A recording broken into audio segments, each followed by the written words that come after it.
Naku, kaya kung sino si Sir ay dahil kay Teresa. Alam mo naman yun eh.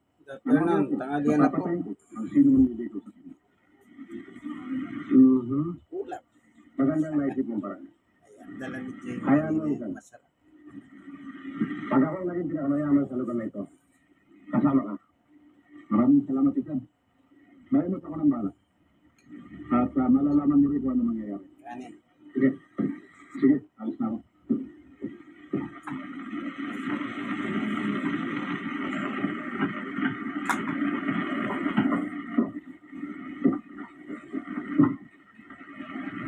Ito pang matamis. Salad. Macaroni salad. Hindi ko na plancha. Na, siyempre, talaga naman yung unahin mo. Dito naman, Teresa, Habang kumakain, nanonood ng malaki. okay na rin yung naman niyo. Bakit ba hindi pa kayo mag-visit ang kanina? Ay, nakawala na kayo mag-visit sa kanina. Pinanood ko. Fernando sa YouTube. Napilihan. Nandito rin sa Tuareg. Opo. Kain tayo. Alam niyo po yung pagkain natin binibigay ng Panginoon Diyos sa Mateo 6:9. Sabi ng ating Panginoong Yesus pagdating sa 11, bigyan mo kami ng aming kakanin araw-araw. Kaya ang Panginoon Diyos po nagbibigay ng pagkain. Yan po ang itinuro ng ating Panginoong Yesus. Siya po nagturo. Okay. Kain na.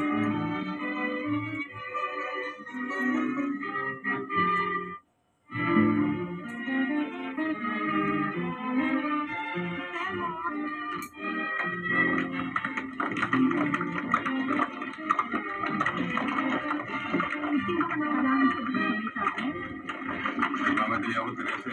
Nabili ko ito kaya kain mo.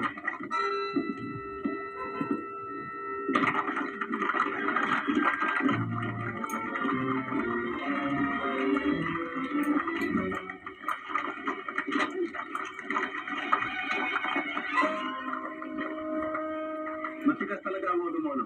Hindi ba't kinausap ko na namin gabi? Siguro hindi ka naniniwala, no? Buntot ka ng buntot kaya, Teresa. Dito, maaari ba? Sabahin mo na sa sayo mo? Hindi mo kinakausap namin, Teresa. Dito!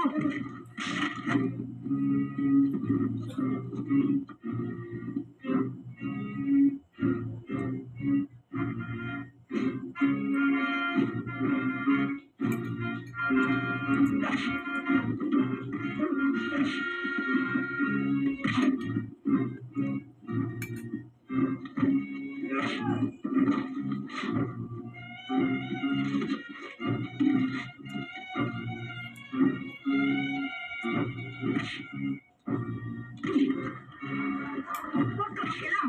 Sabi ako sila.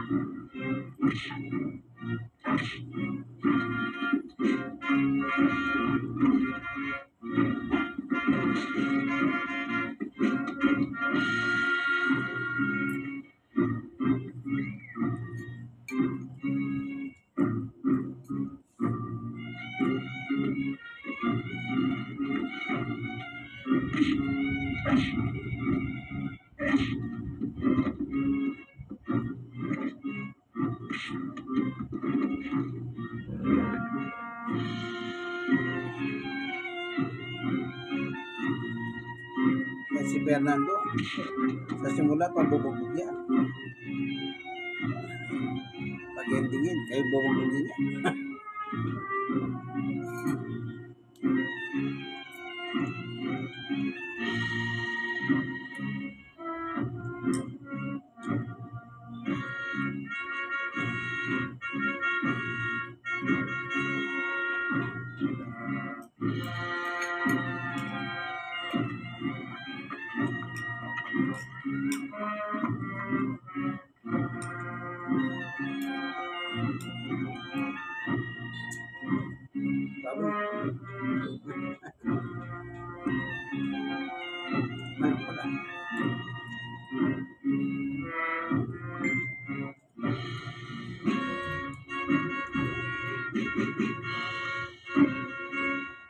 Si Sermo'y masipag, mabait.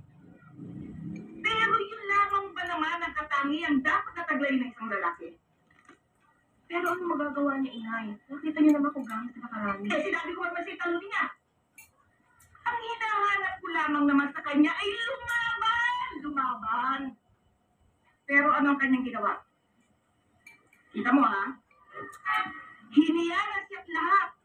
Sa harap mo pa. Meron ba siya nagawa? Wala! Ang inay naman, si Selmo ay likas na tahimik. Tahimik? O duwag? Inay, huwag naman kayo magsalita ng ganyan. At bakit hindi? Ano magiging kinabukasan mo sa kanya? Aba, kung kayo pala'y guluhin at kung sinong Herodes, ano ka nang gagawin? Tumakbo? Iwanan ka mag-isa? Ganun ba? Ito sana ang tandaan mo, ha?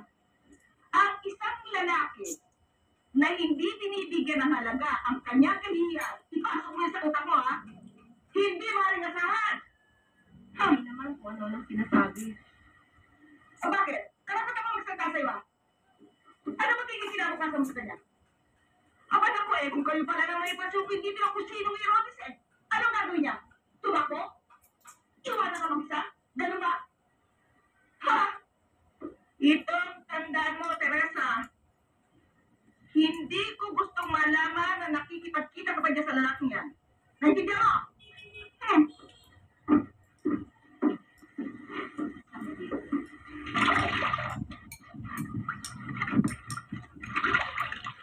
Sabi ko na sa iyo, kahit hindi natin nakita si Kayo, tinitiyak kong siya ang nag-utos para hiyain ka sa harap ni Teresa. Ay tao ang lahat ng altura yun eh. Opo. Opo. Maganda ba? Magandang araw po. Magandang araw po naman. Dito ba nakatira si Selmo? Nandiyan ba? Nandito. Kaibigan namin siya. Ay tuloy mo kayo.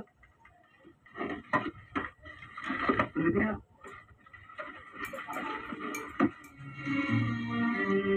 Ano ba, Selmo? Ang tagal natin hindi nakita. Andito ka pala sa bahay ng altura. Anong kailangan niyo sa akin? Oh, masama ka ba namin dalawin? Inabalitaan namin ang nangyari sa'yo. Baka ako kailangan mo tulong namin. Huwag niyo akong alalahanin. Ang masama nito, inapit ka na raw, hindi ka nababan. Hindi nga namin malaman kung ano nangyari sa'yo eh. Dahil kilala namin ugali mo eh. Dionisio, kaya ako naparito. Dahil sa gusto kong manahimik. Ha? Manahimik? Ano nahimik ba yung nangyari sa'yo? Kung nakikita namin mga pasa sa mukha mo, ay pakas ng kaguluhan at hindi ka tahimik ha? Ano ba talaga ang pakay ninyo? Wala namin sa'yo, dinadalo ka lang namin. Dahil dati tayo magkakilala, hindi lang magkakilala, magkaibigan pa. Kung kailangan mo tulong ha, Kailangan tulong. Dionisio, ayun na. Hindi yata masarap sa kalaban siya yung matalo ng isip. Sige, Selmo. Pero inulit ko sa'yo. Masabi ka lang kung kailangan mo tulong ngayon. Titignan ko kung kaya ko.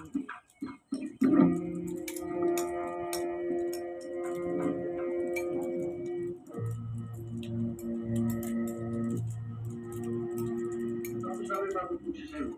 May nakapila kami dalawang bago na mukha sa bayan. Bago? Hindi namin kilala. Kilala naman namin lahat ng mga tao dito.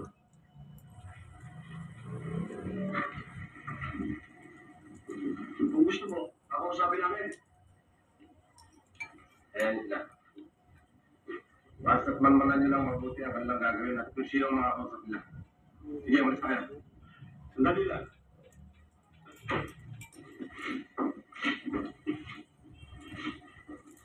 Ano itong nabalitaan ko na meron kayo sinagkaratan?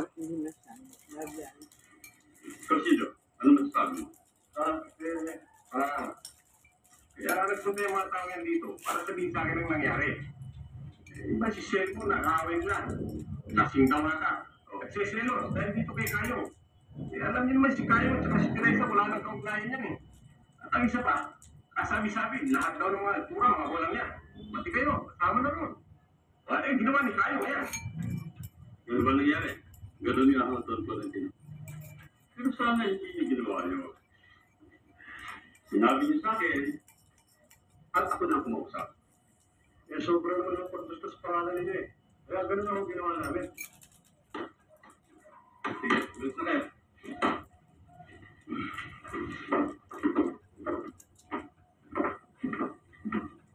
Ang natao na yan. Ulo, sakit na ulo, hindi ibisa.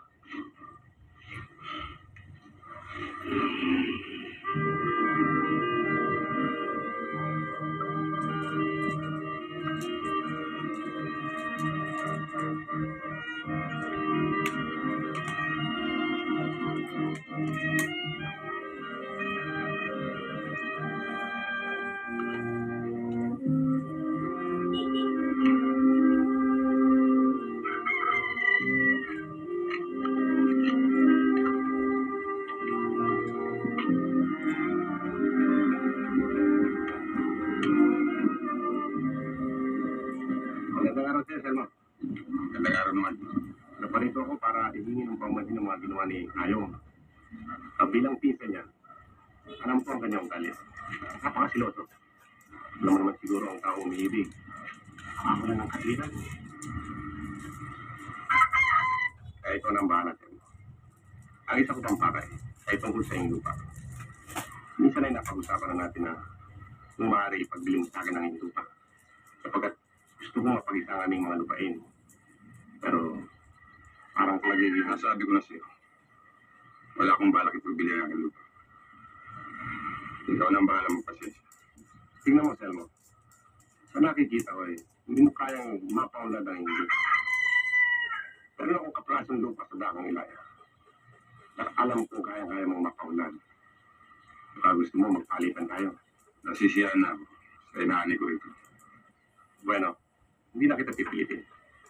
Pero kung sakaling magbago ang iyong isipan sa darating na araw, huwag kang magkatuloy lumat. Sige, alis na mo.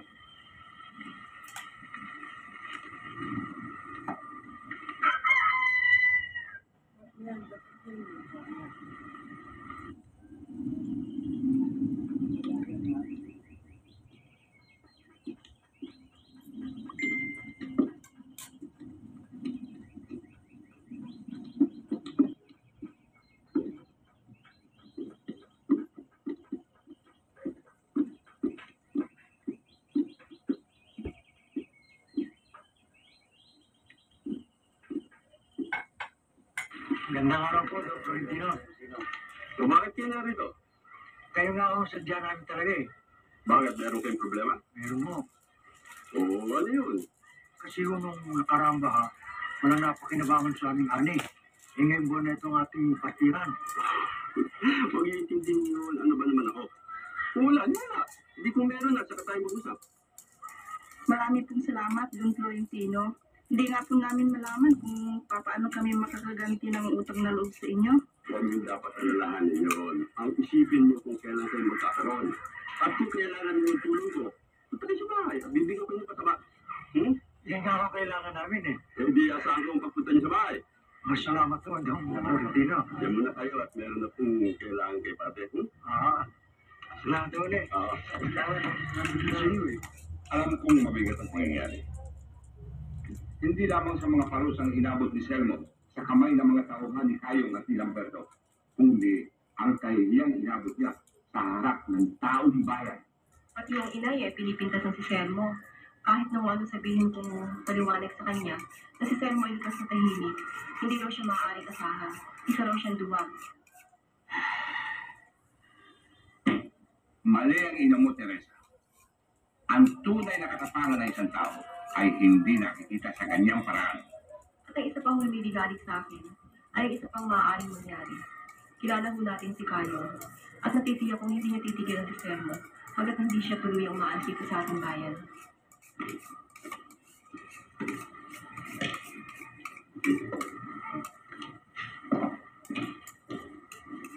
Magandang araw po, Pati Gispara. Magandang araw po naman. Napasaya kayo, Dr. Florentino.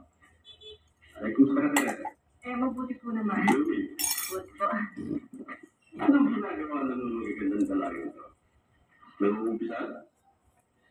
Hindi ako maaaring maniwala na mga kagandahan katulad nito ay meron kasalanan. Ito si Don Florentino, hindi mo maunahan sa pagpuri sa mga lalaki, hindi pagpuri sa akin. Katotohanan ang sinabi ko. E siya nga pala pala, ako ay nakalito upang sabihin sa iyo na mula sa susunod na buwan, ang ibinibigay kong tulong sa simbahan ay gagawin ko ng doble. Marami po salamat ang Florentino. Wala pala, Teresa. Kapag nakita mo sa cell mo, ipabot mo sa kanya na ako'y humihingi ng paumanhin sa nangyari. Sabihin mo rin sa kanya na hindi na makulit ang bagay niyo. Ako ang nanangako. Sige ho, sasabihin ko sa kanya. Ano ba ito? Teresa, tayo na, baka yung tinatanong siya. Sige ho, magpapaalam mo kami. Padigas pa, Don Florentino. Ayos na. Saan niya daw po ito? Pakikumusta mo na lamang sa inyo. Sige Para po, may sasabihin ko lang sa kanya. makatingala saan. Sige ho. Tungkol naman sa pinag-usapan natin sa linggo, ang mabuti yata ako na pumunta sa kamisera. Si Gobernador na ang kausapin ko.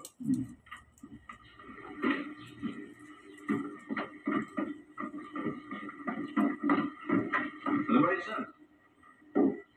Parang nakatali ang mga kamay natin ito eh. Sayang, nakapisa na sana natin. Nagdalawang dalo pa. Palagay ko eh, ang sa balutan si Selmo at saka si Viking. Ano nga magagawa natin? Kailangan nga makaisip tayo ng isang magandang parang. Kailan pa? Naiinip na ako. Ano na, alam mo lang, ibig ko rin yumaman. Alam ko yan, Ethan. Darating ang araw na tayo magpapasasa. Pero sa ngayon, huwag ka muna kikilos. Siya nga pala, kamusta yung dalawang bagong mukha dito sa Altura? Lahat ng kilos nila nalalaman ko. Kaya huwag kang mag-alala. Sige, ayos mo na ako.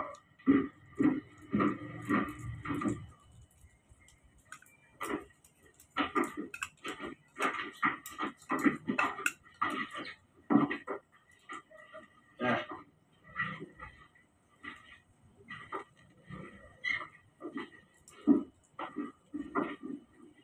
Kawagan. Umalis. Magpuntok ka dyan. Ba't ka masyado,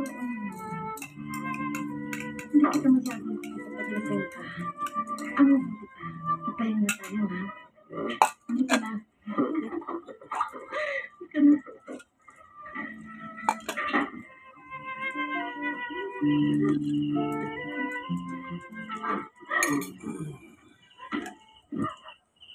Busog.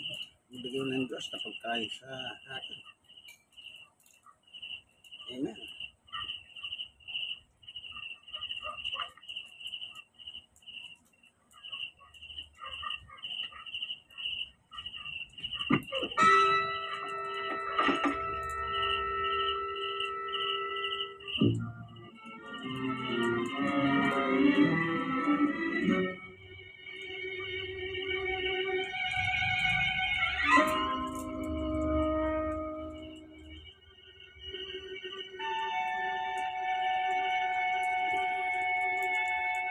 Ayan, ay sarap po. Nakaraos na po. Sa awat po ng Panginoon Diyos. Nakaraos na po kahit tanghalian. Amen.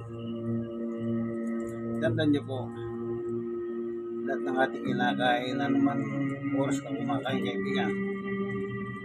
Lahat ng kinakain mo provided by God. Yan lang po ang ating tatandaan kasi hindi lang Diyos. Ang tawag nga po sa Kanya, Ama. Diyos sa Mateo 6:9, Ama namin nasa langit na. God the Father, ibig sabihin, ang Diyos bilang Ama. Siya naglalahan ng lahat ng kailangan ng tao. Kaya sa gusto, tanggapin niyo po ang katotohanan na yung kinakain natin araw-araw ay provided by God. At siya po nagsabi niya, nung nagturo niya, walang iba kundi ang kanyang anak. Na walang iba kundi si Jesus. Amen. God is good all the time. All the time, God is good. Amen. Amen. Ganito na lamang po, ang ating mga video ngayong tanghalian. Nawa, meron po kayo natutunan sa biblical truth. Like. Share na share. Kayong mga nasishare, mag-share din po kayo, Ito po. Mali, hindi pa lang masira ninyo, kailangan niya rin. Ano na to? Kung niya kaibigan, kaya sa Vlogger Manny Bautista. God bless you. Kasi, Bye-bye. tingnan mo nga mga pagkakataon.